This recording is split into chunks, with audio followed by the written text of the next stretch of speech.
What's up, my beautiful people? Welcome back to the Moments podcast. This is kind of an impromptu recording. Literally was not planning on recording at all today. And this is actually my second podcast I'm recording today because by the time I post this, I don't know if what I'm about to tell you has already come out or if it's still not out, but I just recorded with Mad Happy. And it was such a huge step for me to really step out of my comfort zone. I love this podcast. It's my baby, but it's also my baby. It's really personal and I get really deep and I'm pretty vulnerable when it comes to talking to you guys by myself in the comfort of my own home. But I get really, really anxious when it comes to taking that to the next level. And I've told you guys this countless times before. I get nervous having guests on that aren't like my best friends. I get nervous when I get offers to go on other podcasts. And with Mad Happy, I've loved them. I love their brand. I think they have the most awesome freaking just morals and goals and community. And I knew that this is something that I wanted to do and something that I have just been dreaming of. And I got the opportunity and I wanted to say no because I'm scared, because I get nervous, because I'm socially anxious as frick. But I did it. And I just feel like I could take a deep breath right now. And I don't know, I wanted to talk to you guys about it, but if that's come out, go listen. If it hasn't come out, get pumped, get excited. It was a great conversation. It was talking a lot about my story, and I haven't really talked about my story too much since, the first episode of this podcast. So yeah, if you want to check it out, please do. I'm really, really excited about it.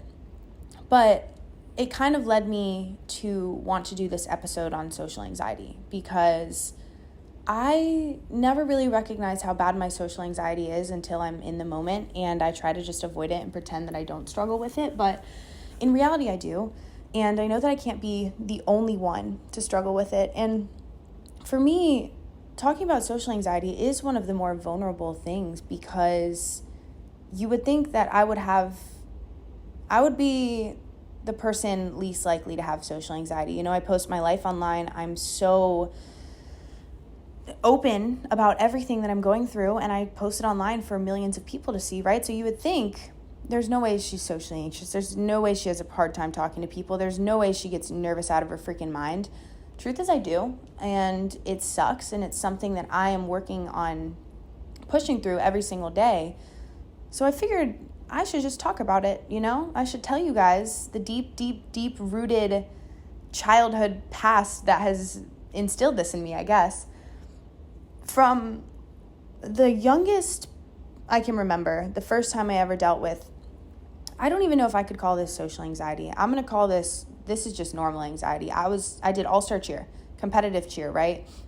I was a flyer, the one they throw in the air, the one who does like the tricks in the sky and stuff. If you don't know anything about cheerleading, it can be a really intense sport. It is a really intense sport. And I grew up hearing cheerleading's not a sport, yada, yada, yada. But anyone who does competitive cheer, you guys know it's a sport, especially when you get into the higher levels. Anyways, every time before we would compete, before we would have a competition, I felt this physical sickness, illness, thought I was going to throw up, almost did throw up so many times, couldn't eat a single thing before I performed, all because I was anxious. I was nervous. The way that my nerves take over my body is something I can't even put it into words, but I'm trying to, because I know I'm not the only one that feels it. And gosh, just all this, I don't even know if this is just social anxiety. This is also just freaking deep, real anxiety, but it started back then. It started when I cheered. I was always an anxious person. There was a phase in high school where it kind of went away. I was super, super confident. Obviously, you guys know my past with middle school and anxiety, and we don't need to get into it because you've probably heard the story 10 million times.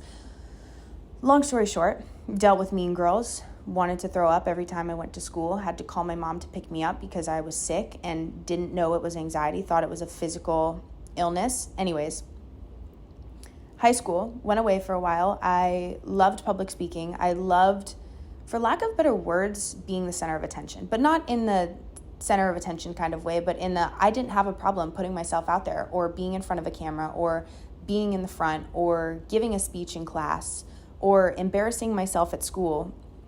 I ran for Miss Boca High, which is basically the person who runs the pep rallies, who always wears the stupidest costumes, goes crazy for Spirit Week. There was a phase then that I was just really I guess looking back, I'm so proud of myself. I'm so proud of her for being able to do that. College came around, took a public speaking class. I kind of noticed myself shift back into my struggles with it. Like I had to do a speech there and I would just get so nervous. But once I started talking, I would be fine. I would be great. But everything that I would feel up, like coming up to it, was just horrible.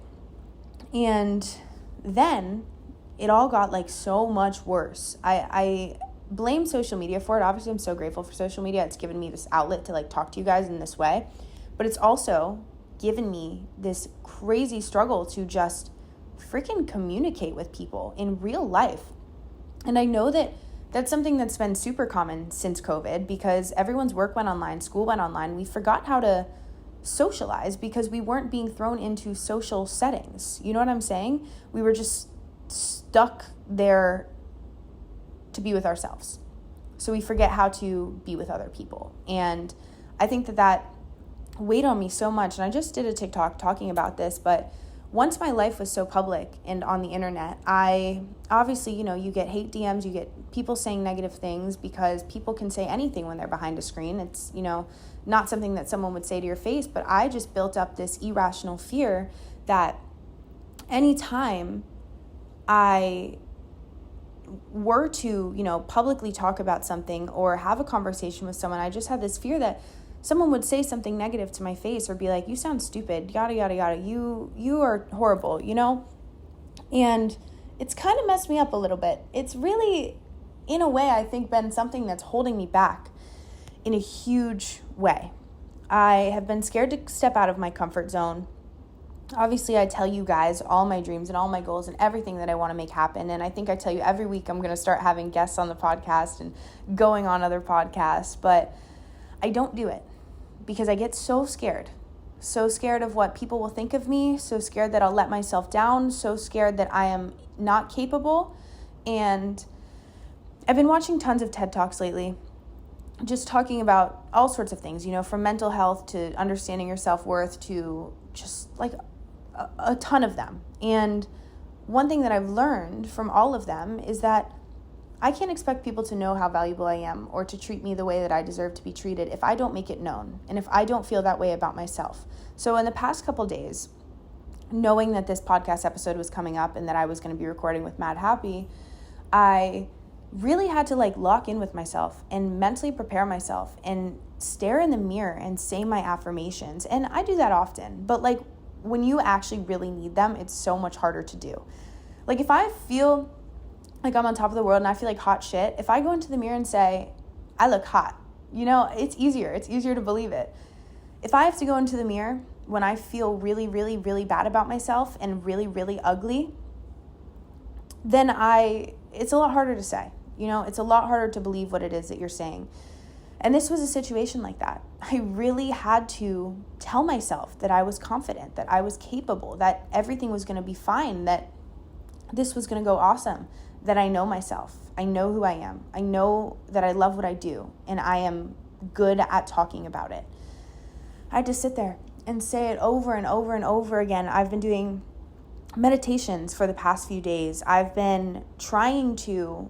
Another thing that I do when I'm facing this social anxiety and this nervousness is I will not even necessarily isolate myself, but I will stop doing what I would usually do. I stop going to the gym because I'm like, I need more time to prep, or, I can't hang out because I have to prep for this for days ahead of time. And what I did this time around was I still allowed myself to, do my preparations and be with myself and hype myself up and study everything I wanted to study. But I also wasn't going to let that completely consume me. Because when you're focusing on something so much, you get a little bit too focused on it and it becomes overwhelming. So I went to a meeting this morning, I went rollerblading, and I listened to a podcast, and I got myself inspired. And I tried to keep my mind off of what was stressing me out so much in a healthy way. And even doing all of those things, I still felt like these nerves that just eat you alive. Sit there, and each breath I take, each time I swallow, I feel like I'm going to throw up. My body shakes. I can't eat. Nervousness for me is something that I don't know, really struggle with. Not even to get so into it. But another thing I get so nervous about is like going on dates. And I'm only saying this because I just recently had an experience with it. Like the thought of having to, I don't know, start a conversation with someone, talk to someone, it just makes me so scared. And be vulnerable with someone and be intimate with someone, not even just in like, a physical way, but an emotional way. It horrifies me and I get sick to my stomach thinking about it. So then I don't do it. But my biggest goal right now is to step away from that. And now I'm like questioning, should I title this episode Moments in Your Comfort Zone or Moments with Social Anxiety? I'm thinking I'm going to go with Moments in Your Comfort Zone because there's a lot more I could talk about with this comfort zone. I watched another TED Talk. It was called, what was it called? How to Stop Screwing Yourself Over. And it talks about the comfort zone a lot. It talks about how we all have wild and crazy ideas, but if we don't act on them within 5 minutes or 5 seconds, it's gone. And we push it to the side burner, we push it away, we never get back to it. But if we were to just go for it, we would be taking a huge step. We would be actually making our dreams come true and our dreams reality. And it just kind of talks about all these different things in the way that the only way you're going to evolve is if you step out of your comfort zone. Because staying in your comfort zone is what? It's comfortable, right? And we've all been conditioned to just stay comfortable. But why? We can take ourselves to the next level. We can accomplish anything when we aren't afraid to step out of our comfort zone. And actually, let me reword that. You can be afraid to step out of your comfort zone. You're supposed to be afraid to step out of your comfort zone. It's freaking scary. It's horrifying. Like you're going to be shitting your pants, sorry for my language, before you have to do it. But then after, you're going to be like, holy crap, I am capable. I did it. And, sometimes stepping out of your comfort zone, it isn't going to work out. Sometimes it's going to be a big fat fail. And failure is also a beautiful thing. Failure teaches us a lot. It inspires us a lot. It helps us understand everything. And not to like get too far into failure, but failure is good in most things. Failure is good in your career because it helps you figure out what to avoid the next time you try something. Failure is good in relationships because it teaches you what you want and what you don't want in your next one. Failure is good in friendships because it reminds you what you actually want to surround yourself with and who you need to be as a friend. Every time we fail, we learn a lesson. And I've obviously gone into, being in a funk, being overwhelmed, being stressed, facing a depressive episode. That sometimes can feel like a failure. But if you choose to, instead of look at it as a failure, look at it as a growth spurt, you guys all know how powerful it can be, right? Like we've talked about it 10 million thousand times. So I just wanted to touch on that. But back to the comfort zone. Don't be afraid of failure. Dance with your fear. Be so excited to do things that scare you. Because I'm sure you guys can just hear it in my energy and in my voice right now. I'm clearly very passionate about this because I can tell you from personal experience that I have avoided so many opportunities because I was comfortable and because I was scared to take it to the next step. I was scared to do the thing that would push me forward. And I was scared to talk to people. And I finally did it. And it's empowering, it's fulfilling, it's inspiring to myself. It has just given me this spark of inspiration. And it has reminded me of my passion and of my purpose, which is talking about mental health, which is why I think I wanted to title this episode about anxiety, because my anxiety has held me back a lot. And obviously it's not something we can just turn off, but we can shift it. We can change the way that we see it. We can use anxiety as something exciting and a sign that we're doing something good and we're doing something valuable and we're moving ourselves in the right direction. You know what I'm saying? And I just wanted to talk about that, I think, because we all feel it. We all get scared. We all don't know how to take the next step sometimes. And the world can be cruel and it can be scary, and the world can make you feel like you are not capable of anything. It's been something that we've been subconsciously taught our whole lives. We never really feel good enough to the outside world. And I touched a lot on this in the self-worth episode, but we always could be better for a certain person or a certain someone or a certain thing or a certain situation.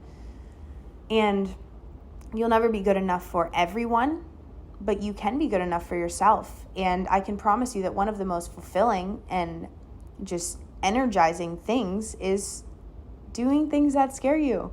And I don't even mean on such a big scale.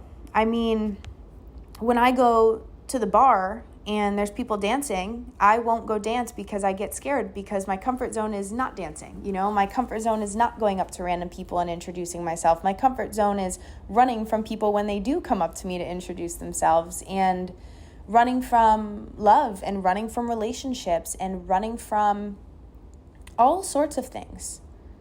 And I'm just teaching myself that it's time to let go of that. And if you're listening, and if you relate, and if any of this is resonating with you, it's time for you to let go of that too. We are making the step towards becoming the best version of ourselves. We are evolving every single day, and we are not going to give up on anything. We are not going to let people stop us. We are not going to let opinions stop us. We are going to just do it. And we are going to believe in ourselves along the way. That's the most valuable thing. I told you this one again. Time and time again, you have to believe in yourself. You have to be your biggest fan, and you have to just keep going. And I know I've touched on tons of things in this episode. It's already been 16 minutes, but I just want to be that reminder for you that you got to dance with fear, that people are always going to give you shit. Why not prove them wrong? And I hate to think about things in that way.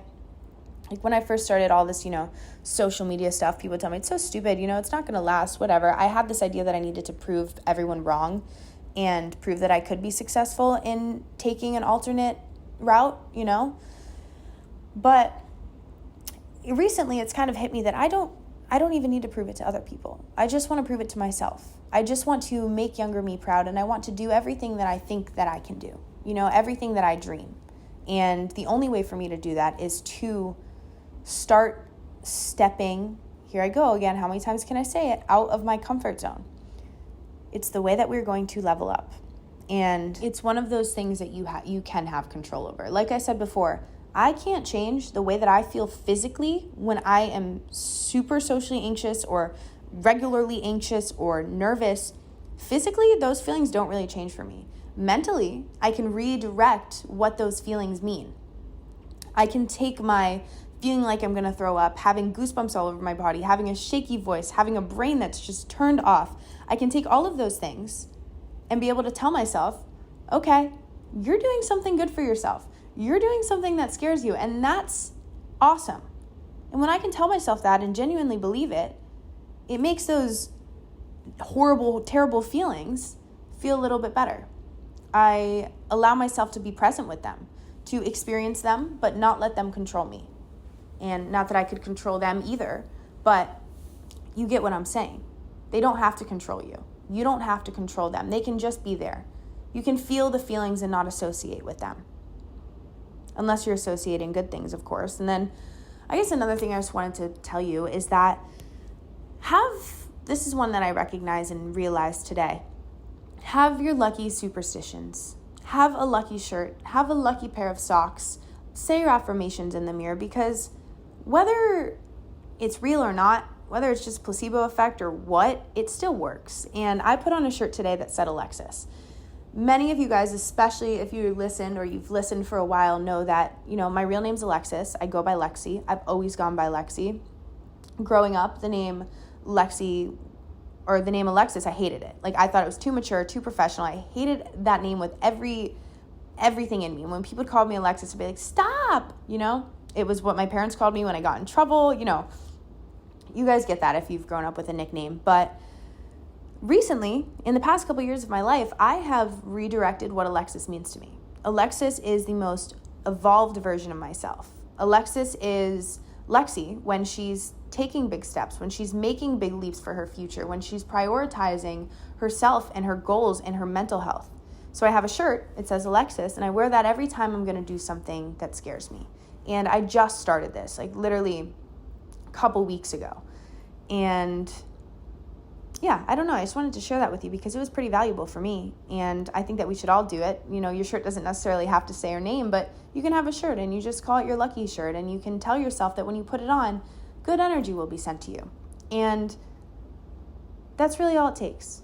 You know, easier said than done, of course, but one day at a time, one step at a time, one mindset shift at a time, you are going to evolve. And I think that's really all I'm going to touch on today's episode. I know it's kind of short, but I've realized that none of us have attention spans. That, like, I can barely watch a 3-minute TikTok, so I don't really have a problem with my podcast episodes being short. Sometimes I just try to make them long, and then I get super repetitive, and I sound like a squirrel, and I glitch all the time. That stuff happens normally, but it's all part of the human experience, right? I guess. But I'm not going to waste all of your time. Actually, if you're listening, let me know if you like shorter episodes or longer episodes better. And I will try to, you know, incorporate that and take that with me in the future. But also, still listening, since I'm, you know, doing the big girl thing, taking my way out of the comfort zone, I am going to start having guests on the podcast because I also just learned how to do that virtually, which is cool and such a helpful factor because a lot of the reason it's hard to have guests on is because I can't travel that much and people can't necessarily come here that much. It adds in a whole other factor. So being able to do it virtual is pretty freaking dope. But tell me who you want to hear from, you know, on a mental health level, on a friend level, whatever it is that you want to hear and who you want to hear it from, please share that with me and I will do my best to make it happen. I want this podcast to be a place that you can come and feel good and feel safe and feel inspired and all of the above. And I want you to just recognize that there's going to be ups and downs on your journey, and I take you through all of my own personal ups and downs, so just know that I'm here for yours as well. And every time we learn and every time we grow, and there's no such thing as hearing that too many times because it sucks to feel low, but it's beautiful to know that you only grow. Damn, hit him with the rhymes. Okay, I love you guys. I am so pumped. There's so many big things coming, guys. The journal, it's for real. It's for real. Like, I'm not just manifesting it anymore. It's for real and it's happening and it's happening, you guys. Thank you. I can't wait for y'all to freaking journal because it's damn powerful. Let me tell you that. Someone also said I should do an episode just on journaling. So I do plan on doing that soon, but let me know what you want to hear. Let me know what you want to talk about. Let me know what's been weighing on your heart. And let me just remind you that it's all going to pass and it's all going to be okay. Just be patient with yourself, be patient with your emotions, be patient with your feelings, and be aware. Okay, I love you guys. Take that step out of the comfort zone because you are going to grow. You're the best ever. Bye. I'll talk to you Monday.